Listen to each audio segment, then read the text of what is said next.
अपना घर खरीदना ज़्यादा सही है या रेंट पे रहना? इस एक ऐसे सवाल का शायद क्लियर जवाब आज तक किसी के पास नहीं है। ये डिबेट हमेशा से चला आ रहा है और आगे भी चलता रहेगा। तो हमने सोचा क्यों ना एक एनालिसिस करके देखें और पता लगाए कि रेंट पे रहने में ज़्यादा फायदा होता है या घर खरीदने में।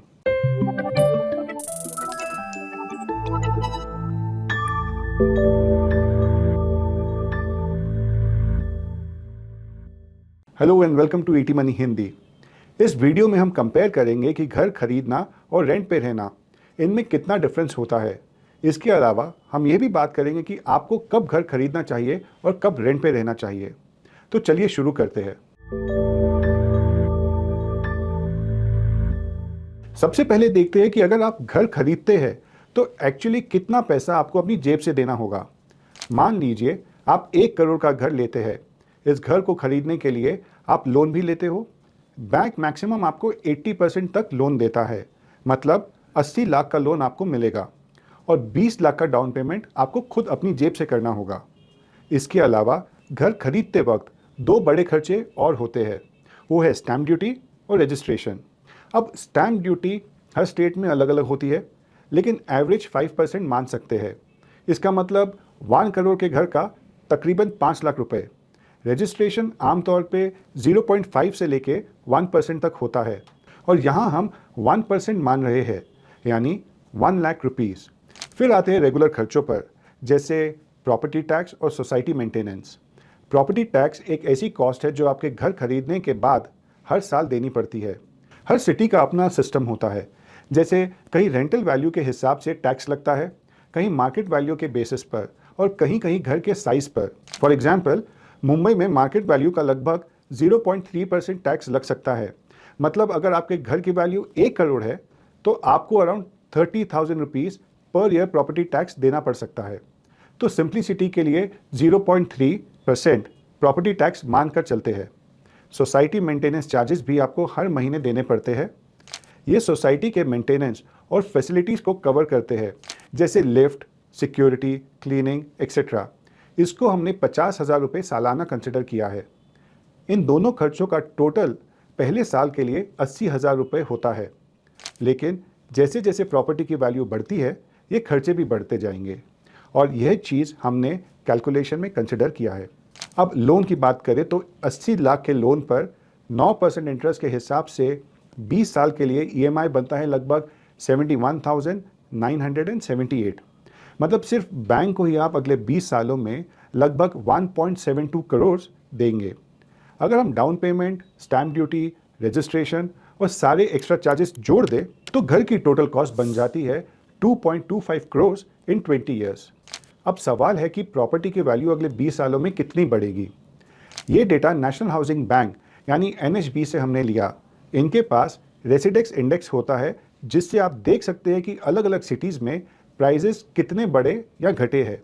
जैसे 2024 और 25 में गुड़गांव में एवरेज प्रॉपर्टी प्राइजेस 33.9% से बढ़े हैं, ग्रेटर नोएडा में 24.2 और बेंगलोर में 12.5% से बढ़े हैं। कुछ सिटीज़ में ग्रोथ बहुत हाई थी, लेकिन एवरेज इंडिया लेवल पर अगर आप देखें तो 5 से 8% के आसपास प्रॉपर्टी प्राइसेस बढ़े हैं।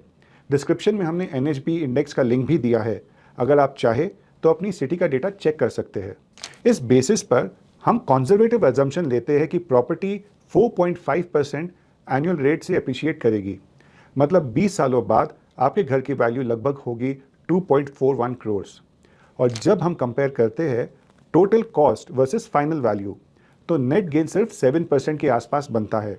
क्योंकि मोस्ट टैक्स पेयर्स अब न्यू टैक्स रेजिम ले रहे हैं, हमने इस एनालिसिस में टैक्स बेनिफिट कंसिडर नहीं किया है। अब ये तो बात हुई घर खरीदने की कॉस्ट और उसके लॉन्ग टर्म रिटर्न्स की, लेकिन अगर आप वही घर रेंट पे लेते तो पिक्चर कैसी दिखती। चलिए अब रेंट वाले सिनेरियो को डिटेल में समझते हैं। अगर हम न्यूज़ रिपोर्ट्स देखें तो इंडिया में जनरली रेंटल यील्ड्स 3% से 4% की रेंज में रहती है। इसलिए हमने 1 करोड़ की प्रॉपर्टी पर 4% रेंटल यील्ड अज्यूम किया है और इस हिसाब से हमारा मंथली रेंट आता है 30,000 रुपीज़। अब ज़्यादातर देखें तो मकान मालिक हर साल थोड़ा रेंट इंक्रीज़ करता ही है, इसलिए हमारी कैलकुलेशन में हमने रेंट को हर साल 5% से बढ़ाया है मार्केट रेंट के हिसाब से। जब आप घर रेंट पे लेते हैं तो आपको डाउन पेमेंट, स्टैम्प ड्यूटी और रजिस्ट्रेशन चार्जेस की ज़रूरत नहीं पड़ती। लेकिन हाँ, आपको स्टार्टिंग में डिपॉजिट और ब्रोकरेज का ध्यान रखना पड़ता है। ये एक्सपेंसेस अपने हिसाब से आप कस्टमाइज भी कर सकते हैं। इसके लिए हमने एक कैलकुलेटर भी बनाया है जिसका लिंक आपको डिस्क्रिप्शन बॉक्स में मिल जाएगा। अब इस वीडियो के लिए हमने एक्स्ट्रा एक्सपेंसेस 1 लाख कंसिडर किया है जो डिपॉजिट और ब्रोकरेज के लिए यूज़ करेंगे। अब अगर हम डाउन पेमेंट के अमाउंट को इन्वेस्ट करने की बात करें तो मान कर चलते हैं कि ये अमाउंट हम अगले 20 सालों के लिए इन्वेस्ट कर रहे हैं। इसमें से 1 लाख हमने ब्रोकरेज और डिपॉजिट के लिए यूज़ किया है और बाकी का 19 लाख हमने 20 सालों के लिए इन्वेस्ट कर दिया। इसके अलावा जो हमने स्टैम्प ड्यूटी और रजिस्ट्रेशन चार्जेस में 6 लाख अज्यूम किए थे वो भी हमने 20 सालों के लिए इन्वेस्ट कर दिए। अगर हम होम लोन ईएमआई की बात करें तो रेंट का अमाउंट निकालने के बाद जो एक्स्ट्रा अमाउंट बचता है उससे हम एसआईपी कर सकते हैं। एक इंपॉर्टेंट चीज़ आपको ध्यान रखनी होगी, रेंट हर साल बढ़ता रहेगा। फेयर कैलकुलेशन के लिए हमने ये माना है कि जितना आप ईएमआई देते हैं उतना ही रेंट प्लस एसआईपी मिलाकर होना चाहिए। इसको एक एग्जाम्पल से समझते हैं। पहले साल आपका रेंट होगा 30,000 और ईएमआई होगा करीब 72,000 रुपीज़। अब इनका डिफरेंस निकाले तो 42,000 रुपीज़ के आसपास बनते हैं और ये अमाउंट की हम मंथली एसआईपी स्टार्ट करेंगे। हर साल रेंट बढ़ेगा लेकिन ईएमआई सेम ही रहेगी, तो ये एसआईपी अमाउंट कम होता जाएगा। 18th ईयर में रेंट और ईएमआई लगभग सेम हो जाएगी, तो इसके बाद हमने एसआईपी बंद कर दी। तो आपका टोटल रेंट आता है लगभग 1.18 करोड़। आपकी टोटल इन्वेस्टमेंट वैल्यू 20 साल बाद होगी 3.93 करोड़। अगर हम 10% रिटर्न्स कंसिडर करें तो आपका नेट गेन होता है टोटल 2.74 करोड़। अगर हम सिर्फ नंबर्स की बात करें तो घर रेंट पे लेना ज़्यादा प्रॉफिटेबल लगता है, लेकिन जब हम घर खरीदने की बात करते हैं तो ये डिसीजन सिर्फ फाइनेंशियल कैलकुलेशन पे नहीं लिया जा सकता। इस डिसीजन में इमोशंस इन्वॉल्व होते हैं, इसलिए इस एंगल की बात करना भी बहुत ज़रूरी है। तो चलिए ये डिस्कस करते हैं हम अगले सेक्शन में। देखिए, जब आप घर रेंट पे लेते हैं तो सबसे बड़ा प्रॉब्लम आता है मकान मालिक का। लैंडलॉर्ड आपको 1 या 2 महीने के नोटिस दे के घर खाली करने के लिए बोल सकता है।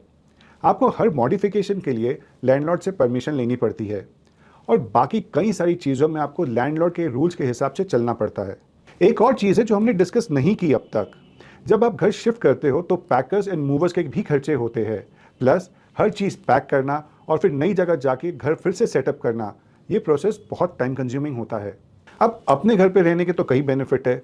खुद के घर पर आप अपने हिसाब से रह सकते हो, आपके अपने रूल्स होते हैं, आप अपने हिसाब से इंटीरियर और मॉडिफिकेशन भी कर सकते हो। अब अगर आपके बच्चे हैं तो खुद का घर होने से उनको भी एक स्टेबिलिटी मिलती है।